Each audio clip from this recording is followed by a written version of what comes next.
common stage.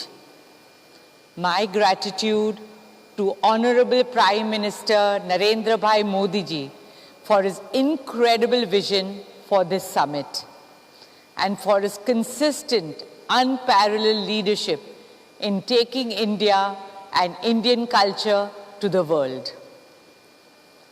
This summit is a powerful reminder of who we are and who we have always been.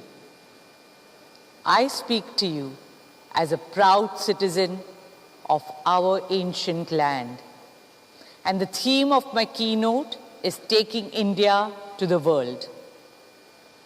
Long before the birth of the internet or even cinema, the influence of Indian culture had already spread across the globe.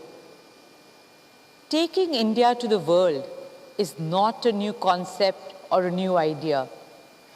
The light of India has traveled far and wide for thousands of years. Hundreds of Buddhist monks from all over the world traveled on foot to India in ancient times in search of cultural and spiritual knowledge. In Japan and Indonesia, Hindu deities like Lakshmi, Saraswati, Shiva, Ram, and Ganesh are worshipped even today.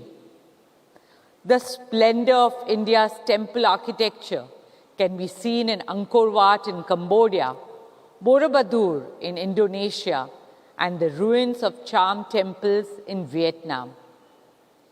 Indian philosophy left a deep imprint on some of the greatest thinkers and philosophers of the world.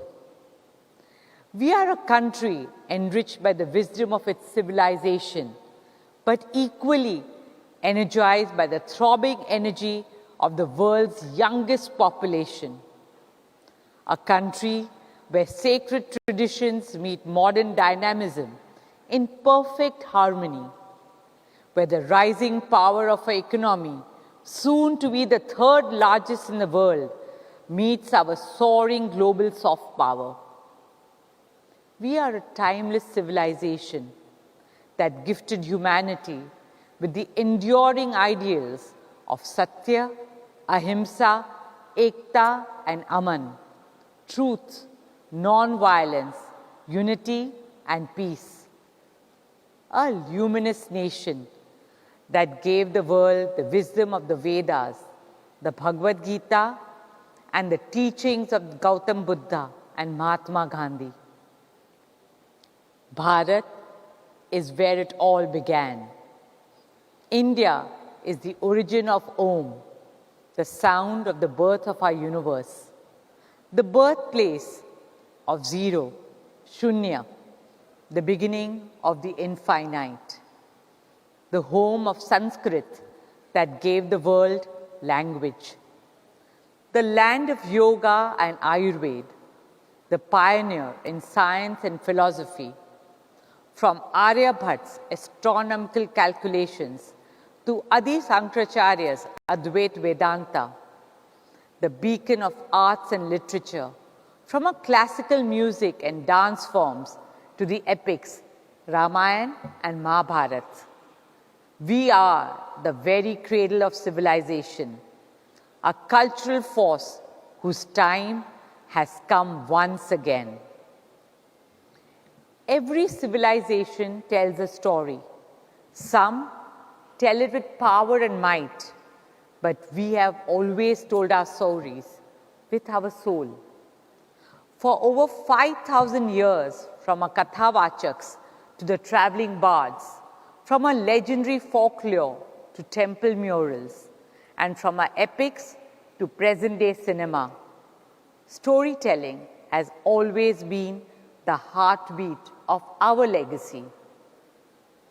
In the modern age, India's magnificent heritage and the soft power of our theatre, dance, music, cinema, writers, artists, and artisans have won the hearts and minds of people in all continents and corners of the globe.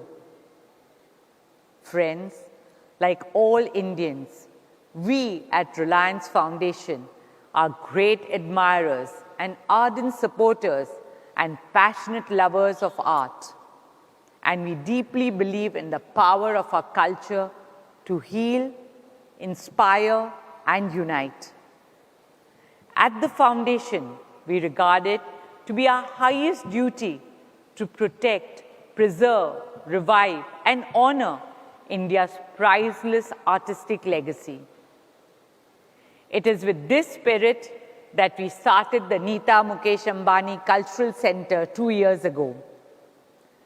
Our vision is to showcase the best of India to the world and bring the best of the world to India. With the same vision, we started Swadesh, our humble movement to encourage and promote India's age-old arts and crafts on the global stage. Swadesh honors our traditional artisans who have learnt at the feet of their fathers and grandfathers, and whose every weave, every carving, every brush carries not just the touch of the hand, but the memory of centuries. For instance, the Indian sari, which is one of the fondest expression of our tradition. Today, our timeless 9 yards are weaving the India story across fashion runways, woven by our weavers with love and worn by our women with pride, wherever in the world they are, from Mother Teresa to India's missile woman, Dr. Tessie Thomas, to our Finance Minister, Srimati Nirmala Sitharaman, our lawyers to journalists, and from astronauts to change makers, all wear it as an ode to a legacy that has been passed down over thousands of years from their mothers, grandmothers, and great-grandmothers. That is the magic of our culture. It evolves without erasing. In most parts of the world, culture is something to be preserved. But in India, it is something we live every day. For us, it's not a memory frozen in time. It is our living reality. It flows like our rivers and breathes like a forest. Here in India, the modern does not compete with the ancient. It coexists in perfect harmony. And this is what Indian culture sets us apart. Our ability to hold contradictions with grace, to honor tradition and welcome transitions and transformations, to cherish our similarities and celebrate our differences. For centuries, India has gifted the world its wisdom, its beauty, and its soul. Somewhere along the way, our voice softened. But now it is rising again. And for that, we owe deep gratitude to our Prime Minister Modi ji, whose unwavering vision and leadership have reignited India's voice on the world stage with pride and purpose. From yoga to Chandra.